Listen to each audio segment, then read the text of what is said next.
నమ్రత అపసృష్టితో తెలుగు రాష్ట్రాలు షేక్ అయిపోయాయి.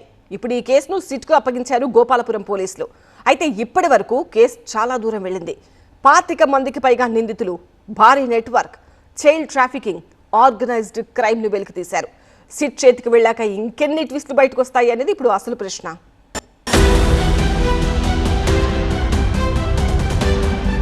అక్రమాల సృష్టి కేసు సిట్కు బదిలీ అయింది. ప్రభుత్వం ఈ కేసును తీవ్రంగా చూసి సీసీఎస్ సిట్కు అప్పగించింది. దీంతో నార్త్ జోన్ డీసీపీ రష్మీ పెరుమాళ్ తాము కేసును ఎంతవరకు ఇన్వెస్టిగేట్ చేశామనేది ప్రెస్ ముందు పెట్టారు.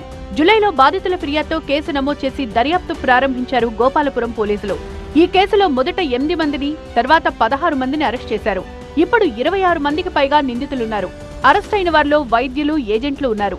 డాక్టర్ నమ్రతకు గాంధీ ప్రభుత్వాసుపత్రిలో అనస్థీషియా స్పెషలిస్ట్ గా ఉన్న డాక్టర్ సదానందం హెల్ప్ చేశారు.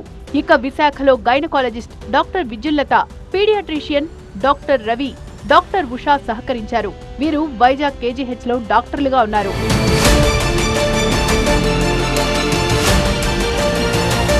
సికింద్రాబాద్ లోని క్లినిక్ ను కేవలం మీటింగ్ పాయింట్ గానే ఉపయోగించేది డాక్టర్ నమ్రత.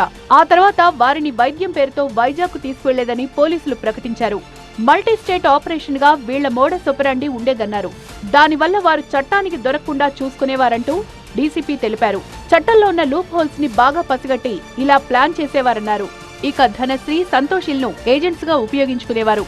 సబ్ ఏజెంట్స్ గా నందిని, హర్షారాయ్, ఆశాబేగం, నయన్దాస్, కోడూరు రత్నం, కోనా మీనాక్షి, బలగం సరోజ, కొడమల్ల కరుణశ్రీ, జినుగు విజయ్ కుమార్, కంటిపూడి యమున ఉన్నారు. వీరంతా పిల్లల్ని సప్లై చేయడానికి డాక్టర్ నమ్రతకు సహకరించారు.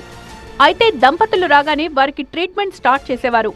శాంపిల్స్ కలెక్షన్ తర్వాత 9 నుంచి 10 నెలలు వెయిట్ చేయించేవారు. ఆ తర్వాత మీకు సరోగేట్ మదర్ దొరికారని కాల్ చేసేవారు. 4 నెలల నుంచి అల్ట్రాసౌండ్ ఫోటోలు పంపేవారు. 9 నెలలు పూర్తవుతున్నాయి అనుకున్న సమయంలో ఓ పేద గర్భిణిని తీసుకుని ఆమెను ఒప్పించి బిడ్డను కొనుగోలు చేసి తల్లిదండ్రులకు అప్పగించేవారు. ఒక్కో కేసులో ఏజెంట్లకు భారీగా డబ్బులిచ్చేది డాక్టర్ నమ్రత. అమ్మాయిలు పుడితే 3.5 లక్షలు, అబ్బాయిలు పుడితే 4.5 లక్షలు ఇచ్చేది. అదే సమయంలో క్లయింట్ దగ్గర నుంచి 20 నుంచి 40 లక్షల రూపాయలు వసూలు చేసింది నమ్రత. సరోగసీ కోసం అని చెప్పినప్పుడు so she will give a date. Okay, మీది ఇప్పుడు ప్రాసెస్ స్టార్ట్ అయింది, మీ శాంపిల్స్ కలెక్ట్ చేసుకున్న తర్వాత వాళ్ళని ఒక 9 మంత్స్, ఒక 10 మంత్స్ తర్వాత వాళ్ళకి టైం చెప్తారు. When that actual time, say 9 months complete అవుతున్న టైంలో through her network of agents she will identify one pregnant women who wants to give away the child.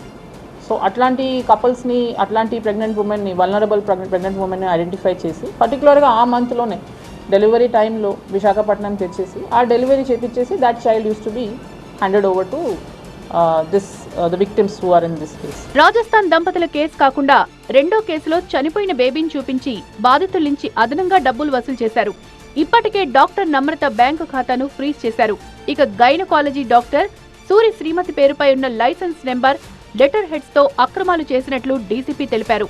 Surrogacy procedure అన్నా లేదంటే ఒక ఐవీఎఫ్ ట్రీట్మెంట్ చేయాలన్నా there will be lot of equipment involved, lot of there is lot of procedures involved, lot of money is involved, but this is very easy. వాళ్ళ దగ్గరకు వచ్చిన వాళ్ళ దగ్గర samples తీసుకుంటున్నారు. ఆ శాంపిల్స్ని యాక్చువల్గా యూజ్ చేయాలా చేయకపోయినా కూడా పెద్దగా దానికి ఏం అవసరం లేదు. She can just discard the samples and correct టైంకి ఒక చైల్డ్ని వాళ్ళకి హ్యాండ్ ఓవర్ చేస్తున్నారు. Original birth mothers and birth పేరెంట్స్కి హార్డ్లీ దే ఆర్ గివింగ్. అంటే మా ఫస్ట్ కేసులో తెలిసింది ఏంటంటే ఓన్లీ అరౌండ్ 80,000-90,000 వాళ్ళకి ఇచ్చారు. వాళ్ళకు కూడా ఏం చెప్తున్నారంటే మీరు చైల్డ్ని చూసుకోలేరు కాబట్టి మేము అడాప్షన్లో ఇచ్చేస్తున్నాం చైల్డ్ అని చెప్పి వాళ్ళని నమ్మి తీసేసుకుంటున్నారు చైల్డ్ వాళ్ళ దగ్గర.